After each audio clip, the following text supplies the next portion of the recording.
हरे कृष्णा कृष्ण कृष्ण हरे हरे, हरे Ram Ram Hare Hare. Yes, पढ़िए। जी प्रभु जी।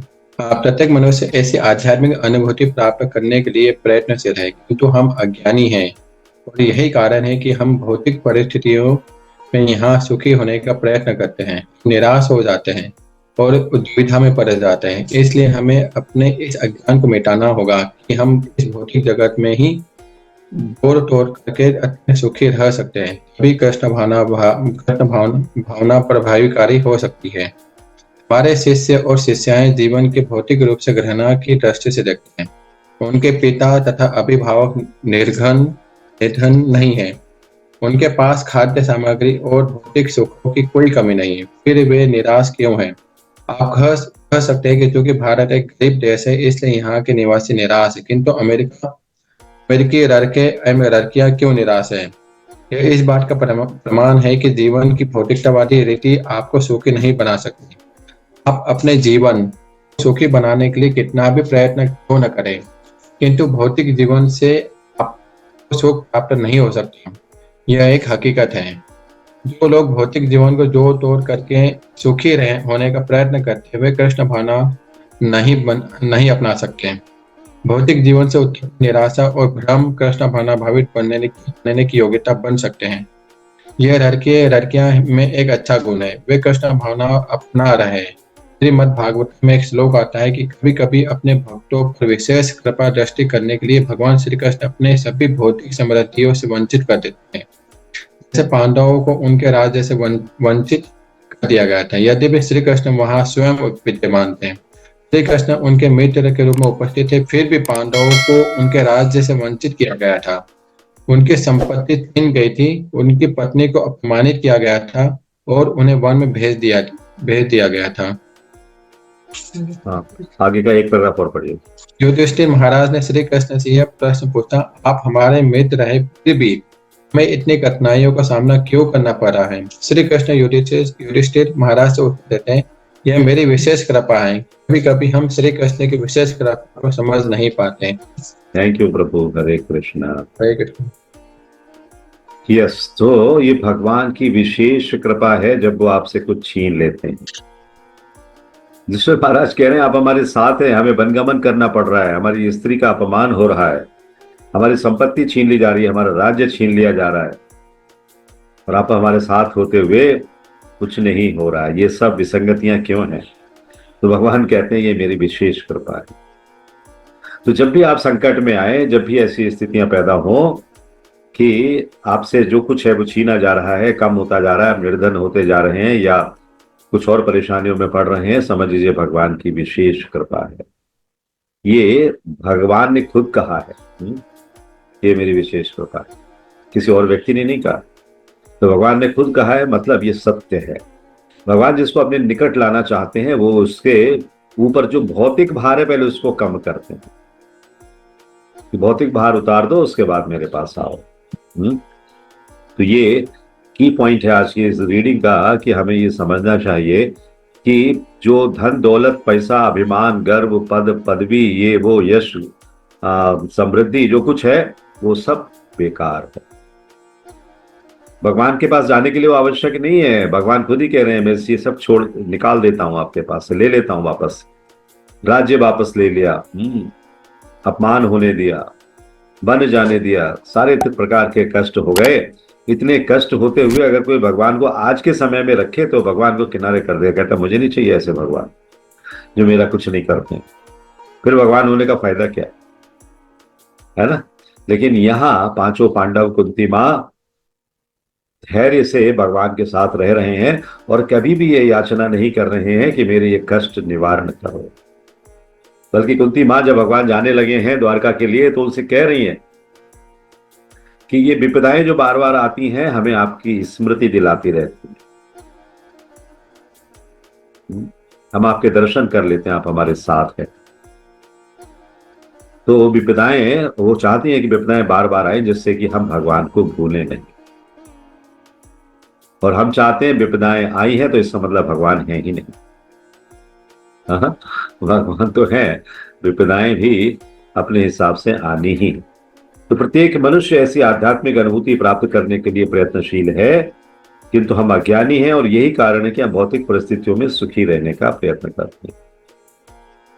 भौतिक परिस्थिति में आप कभी भी सुखी नहीं रह सकते। आध्यात्मिक परिस्थिति में आप चाहे कितने भी निर्धन क्यों ना हो, सुदामा की तरह से भी फिर भी आप प्रसन्न रह सकते। देखो, सुदामा की पत्नी प्रसन्न नहीं रहती थी, सुदामा प्रसन्न रहते थे। वो भगवान के भक्त थे, सखा थे। पत्नी को हमेशा चिंता रहती थी, अरे अभी सुबह बन गया तो शाम को क्या होगा, शाम को बन गया तो कल सुबह क्या होगा। कुछ नहीं है घर में, तो हमारी झोपड़ी टूटी हुई है, कपड़े फटे हुए हैं, कुछ नहीं है, वस्त्र नहीं है, रहने का स्थान नहीं है। कैसा तुम्हारा मित्र है, तुम बोलते हो मेरा मित्र है, मेरा मित्र। कैसा मित्र है, जरा सी हेल्प नहीं कर सकता हमारी। तो पत्नी ऐसे ताना मारती हैं, लेकिन सुदामा जी प्रसन्न भाव से भगवान का भजन करते रहते हैं। कभी भी अधिकार नहीं जमाते, वो मेरा मित्र है तो मैं वहां जाकर कुछ मांग लाऊं। चाहते तो जा सकते थे, और जब चले भी गए तब भी उन्होंने मांगा नहीं, तब भी मांगा नहीं। भगवान ने अपने आप दिया है उनकी स्थिति देखकर। लेकिन भगवान ने उन्हें अपने दरवाजे पर, अपने घर पर, अपने महल में आने दिया। आने के बाद वो कृपा की। क्यों?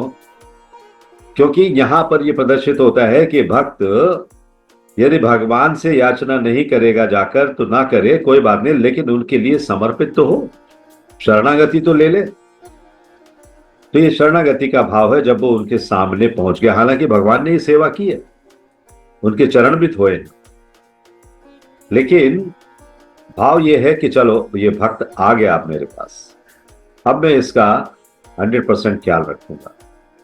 और ख्याल रखा उन्होंने। घर पहुंचने से पहले ही उनका नगर, उनका घर, उनका सारी चीजें एकदम बदल गई। वो जा रहे हैं, वापस पहुंच रहे हैं तो देखते हैं जाके ये तो कुछ और दूसरे शहर में आ गया हूं मैं, ये तो मेरा शहर ही नहीं है, मेरा गांव तो कुछ दूसरा ही है। पूछते हैं ये कौन सा गांव है, तो उन्होंने कहा कि आपका ही गांव है। ये कैसे परिवर्तन हो गया, अपना घर ढूंढ रहे हैं कि मेरा घर कहां गया यहां पर। ये सब भगवान की कृपा है। हम निराश हो जाते हैं और दुविधा में पड़ जाते हैं भौतिक परिस्थितियों में फंसने के कारण। इसलिए हमें अपने इस अज्ञान को मिटाना होगा कि हम इस भौतिक जगत में ही जोड़ तोड़ करके अत्यंत सुखी रह सकते हैं। भौतिक जगत की जोड़ तोड़ ना कुछ घंटे, कुछ वर्ष, कुछ महीने ही चलती है, हमेशा नहीं चलती। तभी कृष्ण भावनामृत प्रभावकारी हो सकता है। जब आप भौतिक जोड़ तोड़ को छोड़ दोगे तो कृष्ण भावनामृत की दवा अपना काम करेगी। इसलिए हमारे शिष्य और शिष्याएं जीवन के भौतिक रूप को घृणा की दृष्टि से देखते हैं। श्रील प्रभुपाद कह रहे हैं कि मेरे जो डिसाइपल्स हैं वो भौतिक जीवन को अब घृणा से देखते हैं। जिस जीवन को वो एंजॉय कर रहे थे हिप्पी के तौर पर, कोई 4 नियमों का पालन नहीं था, आज कह रहे हैं श्रील प्रभुपाद कि वो उस जीवन को घृणा की दृष्टि से देखते हैं। कितना अंतर है। और ये किसका अंतर है? ये गुरु का अंतर, गुरु के होने का अंतर है और कृष्ण भावनामृत में इनके परिवर्तन का अंतर। इनके पास खाद्य सामग्री या भौतिक सुखों की कोई कमी नहीं है। उनके पिता तथा अभिभावक गरीब नहीं हैं, फिर वे निराश क्यों हैं? आप कह सकते हैं क्योंकि भारत एक गरीब देश है इसलिए यहाँ के निवासी निराश हैं, किंतु अमेरिकी लड़के और लड़कियां क्यों निराश हैं? ये इस बात का प्रमाण है कि जीवन की भौतिक दृष्टि आपको सुखी नहीं बना सकती। मतलब जो उनके शिष्य नहीं बने हैं अभी, बाकी युवा जो रह गए हैं वो निराश हैं। क्यों निराश हैं? क्योंकि भौतिक प्रगति में उन्हें आनंद नहीं आ रहा है, भौतिक प्रगति उन्हें संतोष नहीं प्रदान कर रही है, भौतिक प्रगति में वो अपने जीवन का लक्ष्य नहीं ढूंढ पा रहे। तो आप अपने जीवन को सुखी बनाने के लिए कितना भी प्रयत्न क्यों ना करें, किंतु भौतिक जीवन से आपको सुख प्राप्त नहीं हो सकता। जो आपको लगता है कि सुख है वो तथाकथित सो कॉल्ड सुख है, for the time being temporary सुख है, अभी है, थोड़ी देर बाद नहीं है। थोड़ी देर बाद वही चीज जो है कष्ट में लगने लगती है। भौतिक जीवन से उत्पन्न निराशा और भ्रम के कारण ही कृष्ण भावना भावित होने की आवश्यकता है, क्योंकि भौतिक जीवन से उत्पन्न होने वाली निराशा जो है वो हमें भटकाव की ओर ले जाती है, और तब कृष्ण भावना मृत का जो संबल है वो हमें पकड़ के रखता है कि आपको कोई तकलीफ नहीं है। ये सब चीजें तो आती जाती रहती हैं। ये लड़के लड़कियां कृष्ण भावना भावित होने के लिए अच्छी तरह से उपयुक्त हैं। श्रील प्रभुपाद कहते हैं कि ये जो भटके हुए युवा हैं ना अमेरिका के, they are perfect object to induct in Krishna consciousness. Krishna consciousness में ले आओ उनके लिए, वे सही मार्ग पर आ जाएंगे। कभी कभी भगवान श्रीमद् भागवत में एक श्लोक आता है कि कभी कभी अपने भक्तों पर विशेष कृपा दृष्टि करने के लिए भगवान कृष्ण उन्हें सभी भौतिक समृद्धियों से वंचित कर देते हैं। तो ये हमने शुरुआत में ही वर्णन किया और इसके बारे में समझा कि पांडव भगवान श्री कृष्ण के मित्र के तौर पर या संबंधी के तौर पर उपस्थित थे और हर समय उपस्थित थे उनके साथ में। इससे ज्यादा क्या हो सकता है कि भगवान अर्जुन का रथ चलाकर लेकर जा रहे हैं युद्ध करने के लिए, तो और कितना बड़ा साथ चाहिए भाई। उतना साथ होने के बावजूद युधिष्ठिर सवाल कर रहे हैं कि आपने सब कुछ मेरा छीन लिया, मेरे साथ ये क्यों हो रहा है?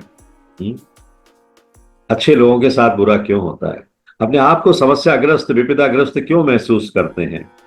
तो कृष्ण युधिष्ठिर महाराज को उत्तर देते हैं, ये मेरी विशेष कृपा है। कभी कभी हम कृष्ण की विशेष कृपा को समझ नहीं पाते। प्रभुपाद ने तो बड़ी शालीनता से कभी कभी लिख दिया है, लेकिन अगर हम लिखें ना इस लाइन को, तो हम कैसे लिखेंगे? हम हमेशा कृष्ण की विशेष कृपा को समझ नहीं पाते। कभी कभी नहीं, हमेशा नहीं समझ पाते, कभी नहीं समझ पाते। ये कृष्ण की विशेष कृपा है। तो ये जो दृष्टि है ना कृष्ण की कृपा को समझने की दृष्टि, वो हमें प्राप्त करनी चाहिए। और वो प्राप्त करने का माध्यम क्या है? वो प्राप्त हम कर सकते हैं गुरु साधु और शास्त्र से, श्रवणम कीर्तनम विष्णु स्मरणम से कर सकते हैं। तो ये जो मार्ग है, ये मार्ग कहते हैं ना निष्कंटक मार्ग है। कोई कांटा नहीं है इन मार्गों पर, कोई बाधा नहीं है। आप निरंतर उस मार्ग पर चल सकते हैं और भक्ति के उच्चतम स्तर को भी प्राप्त कर सकते हैं, बशर्ते कि आपने उस उच्चतम स्तर को प्राप्त करने की योग्यता हासिल कर ली हो। कल जैसे मेरा क्लास था मंदिर में, वहां एक भक्त आए, बाद में जब क्वेश्चन आंसर होता है ना, तो भक्त आए, वो कहते हैं प्रभु जी मुझे दीक्षा लेनी है। मैंने कहा अच्छा, मैं कितने साल से मंदिर आ रहे हो? बोले अभी 2-3 महीने से। मैंने माला कर रहे हो? हाँ अभी 1-2 माला शुरू की है। तो मैंने कहा दीक्षा का नाम अपने दिमाग से निकाल दो। इस्कॉन में दीक्षा का मतलब ये नहीं है कि आप मंदिर आने लगे, मंदिर पे आकर सिर्फ आपने मस्तक अपना झुकाया और आपकी दीक्षा हो जाए। मैंने कहा इस्कॉन में दीक्षा ऐसे नहीं होती है प्रभु। इस्कॉन में दीक्षा में 4, 5, 10, 12 साल तक लग जाते हैं। तो आपने तो अभी शुरुआत भी नहीं की है। इसलिए मैंने कहा कि यहाँ पर बहुत सारे ग्रुप हैं मंदिर में ब्रह्मचारियों के और कांग्रेगेशन के, आप उनके साथ जुड़ जाओ, थोड़े दिनों भक्ति करो, सेवा करो, अभ्यास करो भक्ति का 2, 4, 6 साल। उसके बाद सोचना कि अब मुझे दीक्षा के योग्य हो गया हूं मैं, नहीं हो गया। तो तुरंत उन्होंने कहा अच्छा प्रभु जी दंडवत प्रणाम, चले गए। अब मुझे ये समझ में नहीं आया उनको ये मेरी बात अच्छी लगी या बुरी लगी। दोनों ही हो सकता है, अच्छी भी लग सकती है या बुरी भी लग सकती है। तो मैंने मन में सोचा चलो अच्छा लगे या बुरा लगे, मैंने उनको जो सही दिशा ज्ञान था वो दे दिया, धोखे में नहीं रखा।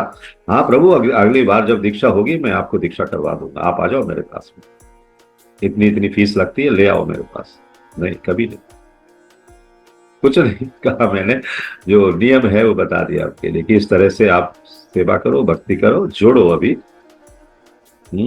आपके तो दूध के दांत भी अभी खिले भी नहीं है, टूटने की तो बात ही दूर है, तो फिर आप कहां से दीक्षा की बात कर रहे हो?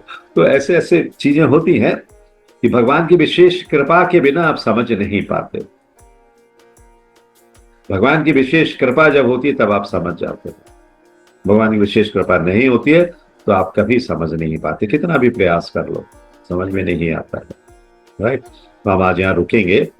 हरे कृष्णा कृष्ण कृष्ण हरे हरे, हरे राम राम राम हरे हरे।